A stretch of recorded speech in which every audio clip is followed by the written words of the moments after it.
శ్రీమాత్రే నమః. సద్గురు జ్యోతిషాలయం నుండి శ్రీ పరాభవనామ సంవత్సర ఉగాది పంచాంగ శ్రవణం మరియు ద్వాదశ రాశులకి ఎలా ఉందో మనం తెలుసుకోబోతున్నాం. ముందుగా welcome to spot news K27 TV ప్రేక్షక మిత్రులకి శుభాకాంక్షలు. శ్రీ గురుభ్యో నమః. నమస్కారం. అందరూ కూడా మీ యొక్క ఇష్టదైవాన్ని ప్రార్థన చేసుకోండి, మీ తల్లిదండ్రులకి ప్రార్థన చేసుకోండి. నూతన సంవత్సరాన్ని ప్రారంభిస్తున్నాం. శ్రీ పరాభవనామ సంవత్సరం సింహరాశి మిత్రులకి ఎలా ఉంది అని చూద్దాం. మిత్రులారా, మీకు శుభాకాంక్షలు. మఖా నక్షత్రం, పూర్వ పల్గుని పుబ్బా నక్షత్రం, ఉత్తరా నక్షత్రం పల్గుని వారికి మొదటి పాదానికి సంబంధించిన మీరు సింహరాశి వారికి పనిగడుతున్నారు. మీకు ఒక చిన్న సూచన, సింహరాశి వారికి అష్టమ శని నడుస్తుంది. నాలిక మీద శని ఉంది. కాస్త మీరు ఒక మెట్టు తగ్గి ఉంటే బాగుంటుంది. మిగతా గ్రహాలు అనుకూలంగా ఉన్న శని నాలిక మీద కూర్చుంటున్నాడు, కొంచెం ఇబ్బంది పెడుతున్నాడు, జాగ్రత్త.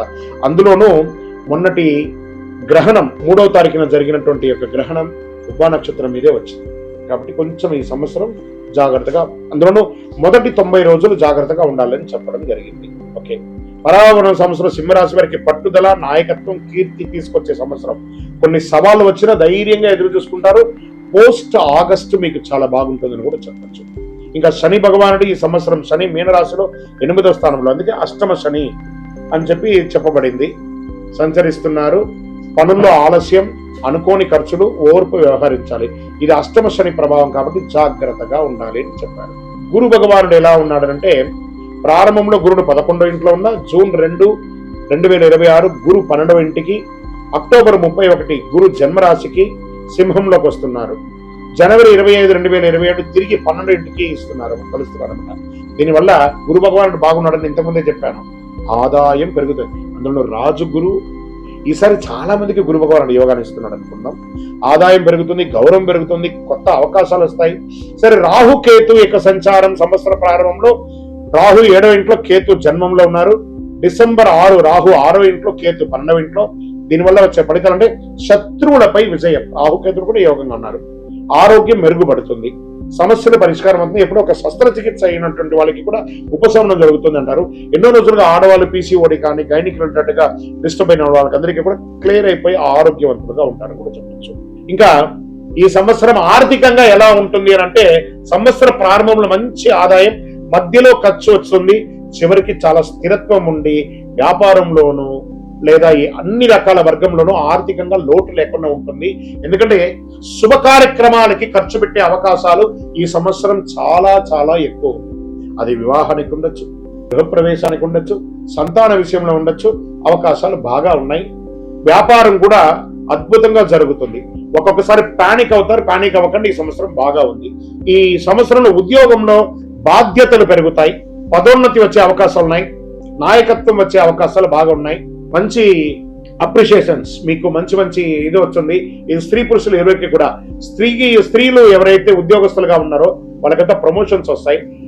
టీమ్ మేనేజ్మెంట్ చేసే అవకాశాలు ఉన్నాయి. ప్రైవేట్ గాను లేదా గవర్నమెంట్ గాను చాలా అవకాశాలు బాగా ఉన్నాయి. ఇక ప్రైవేట్ ఉద్యోగస్తులకి ఎన్నో రోజులుగా ఉద్యోగం కోసం ఎదురు చూస్తున్నటువంటి వారికి ఇది ఒక మంచి సమయం. వివాహం కాని వారికి వివాహ యోగం మధ్య కాలంలో ఉంటుంది, వెంటనే రాకపోయినా మధ్యలో ఉంటుంది. దాంపత్య జీవితంలో పరస్పర అవగాహన చాలా అవసరం. కాస్త ఒడిదుడుకులు వచ్చే అవకాశాలు ఉన్నాయి.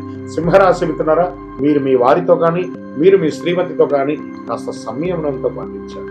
మీకు మాత్రమే తెలుసు అనుకునేది సింహరాశి మిత్రులు, కానీ ఒకటి చెప్తున్నాను, మీకు కూడా తెలుసు అనుకుంటే ఇంకా చాలా బాగుంటుందేమో అనే ఒక సూచన. దీనివల్ల మీ కుటుంబం బాగుంటుంది, మీ ప్రేమ వ్యవహారం బాగుంటుంది, ప్రేమికుల మధ్య విడిపోయినటువంటి వ్యవహారాలను కూడా బాగుంటుందని కూడా చెప్పచ్చు. ఇంకా ఆరోగ్యం పట్ల నరాల బలహీనత, వెన్న నొప్పి, విశ్రాంతి అవసరం కాబట్టి ఒక డాక్టర్ని చూపించుకోండి. గైనిక్ రిలేటెడ్గా ఆడవాళ్ళకి చెక్ చేసుకోండి. ఇంకా వ్యవసాయదారులకి ఇది ఒక అద్భుతమైనటువంటి సమయం అని కూడా చెప్పచ్చు. ఇక్కడ సర్వీస్ సెక్టార్లో ఉన్న వాళ్ళకి డాక్టర్స్, ఇంజనీర్స్ అని కూడా చెప్పచ్చు. డిపార్ట్మెంట్స్, పోలీస్ డిపార్ట్మెంట్స్ కానీ, డిఫెన్స్ కానీ, ఇలాంటి వాళ్ళు, బ్యాంకింగ్ సెక్టార్ వాళ్ళకి ఇది ఒక మంచి సమయం అని కూడా చెప్పవచ్చు. ఇది బాగా ఉంటుంది. ఇంకా కామర్స్ లో ఉన్న వాళ్ళకి ఇది ఒక మంచి సమయం. ఈ సమయంలోనే ఎక్కువ తిరుగుతూ ఉంటారు కాబట్టి వాహనం నడిపేటప్పుడు జాగ్రత్తగా ఉండాలి. ఇంకా ప్రయాణాల ఆధ్యాత్మికమైనటువంటి యాత్రలు చేసే అవకాశాలు ఉన్నాయి. వృత్తిపరమైనటువంటి యాత్రలు చేసేటవి ఉన్నాయి. ఆ సమయాల్లో మీ యొక్క విలువైనటువంటి వస్తువులు జాగ్రత్త, అది మిస్ప్లేస్ అవ్వకుండా చూసుకోండి. తర్వాత మీ యూజర్ నేమ్స్, పాస్వర్డ్స్, మీ యొక్క ఏటీఎం పిన్ నంబర్స్, మీ డాక్యుమెంట్స్ ఇవన్నీ కూడా ఈ సంవత్సరం జాగ్రత్తగా ఉండాలి. ఒకటి మిస్ప్లేస్ అవ్వడం లేదా మిస్ అవ్వడం, దీని మీద లీగల్ యాక్షన్స్ కూడా తీసుకునే అవకాశాలు ఉంటాయి. కాస్త జాగ్రత్త పడండి. మీ పైన ఉన్నటువంటి లీగల్ కేసెస్ ఏమైనా ఉంటే మిశ్రమంగా ఉంది, అటు గెలుపు లేదు ఇటు ఓటమి లేదు, అలా లాగుతూ ఉంటుంది. ఇంకా నక్షత్ర ప్రకారంగా ఏ నక్షత్రం వారికి సింహరాశిలో ఎలా ఉంటారనేది కూడా చూద్దాము. మఖా నక్షత్రం గౌరవం పెరుగుతుంది, ఉద్యోగంలో పురోగతి, నాయకత్వ లక్షణం, ఇందులో రాజకీయ నాయకులు ఎవరైనా ఉంటే కూడా చాలా అద్భుతంగా ఉంటారని చెప్పచ్చు. పుబ్బా నక్షత్రం పూర్వ పల్గుని, ధనలాభం, కుటుంబంలో సంతోషం, శుభ కార్యక్రమాలు పెరిగే అవకాశాలు ఉన్నాయి. ఉత్తరా పల్గుని నక్షత్రం మొదటి పాదంలో ఉన్న వాళ్ళకి కొత్త అవకాశాలు, పదవి ప్రభావం పెరుగుతుంది, సమాజంలో పెరిగే వారికి కొంచెం అనుకూలమైనటువంటి ఫలితాలు పొందే అవకాశాలు ఉన్నాయి. అదృష్ట సంఖ్య ఈ సంవత్సరం ఏదైనా ఉందంటే 1, 3, 9. అదృష్టమైనటువంటి రోజులు ఆదివారం, మంగళవారం. అదృష్ట రంగులు కేసరి మరియు బంగారు రంగం వారు. ఈ సంవత్సరం పరిహారం ఏమైనా ఉందంటే ఆదివారం రోజు సూర్యారాధన చేయాలి. బాగా గుర్తుపెట్టుకోండి, ఆరోగ్యానికి సంబంధించినటువంటి భాస్కరుని ప్రార్థించాలి. ఆదిత్య హృదయం ప్రార్థన చేయండి.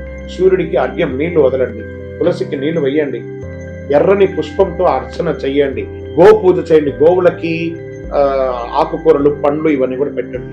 మీ ఇంకనూ సకల దోషాలు తొలగి ఆనందంగా సంతోషంగా ఉండడానికి మీ యొక్క ఇష్ట దైవం, మీ కులదైవం దేవాలయానికి వెళ్ళి ఒక మట్టి మూకుడు తీసుకొని అందులో మీ వయస్సు ఎంత ఉందో అన్ని ఒత్తులు వేయండి, చుట్టూ వేయండి. అందులో ఆవు నెయ్యి, కొబ్బరి నూనె, ఆవ నూనె, ఇప్ప నూనె, నువ్వుల నూనె ఇవన్నీ కూడా వేసి మిశ్రమం చేసి ఆ దీపాన్ని వెలిగించండి. దీనివల్ల ఆరోగ్యం బాగుంటుంది, గ్రహ దోషం తొలగుతుంది, శనిగ్రహ దోషం తొలగుతుంది. ఇంకనూ అతి శక్తివంతమైనటువంటి స్వామి మాకు ఇంకా కొంచెం అద్భుతమైనటువంటి శక్తి కలిగించడానికి ఏమైనా ఇవ్వండి అంటే 48 రోజులు పూజ చేసి చండీ సప్తశతి పారాయణంతో సుదర్శన హోమాలు చేసి సుబ్రహ్మణ్య భుజంగా పారాయణం చేసి సిద్ధంగా ఉన్నటువంటి అతి శక్తివంతమైన కరుంగాళి మాలను ధరించడం వల్ల నరదృష్టి పోతుంది, ఆరోగ్యం బాగుంటుంది. కావాల్సిన సంప్రదించండి. ఇంకనూ మీ వ్యక్తిగత జాతకం తెలుసుకోవడానికి మీ పరిసర ప్రాంతాల్లో ఉన్నటువంటి గురువుల్ని సంప్రదించండి. గురుగారు ఈ ఉగాది సంవత్సరం నాకు ఎలా ఉంది. ఇక్కడ ఇంకో విషయంలో ప్రతి ఒక్కరు కూడా కొత్త సంవత్సరంలో జాతకం తెలుసుకోవాలి. మీ గురువు గారి దగ్గర సంప్రదించండి.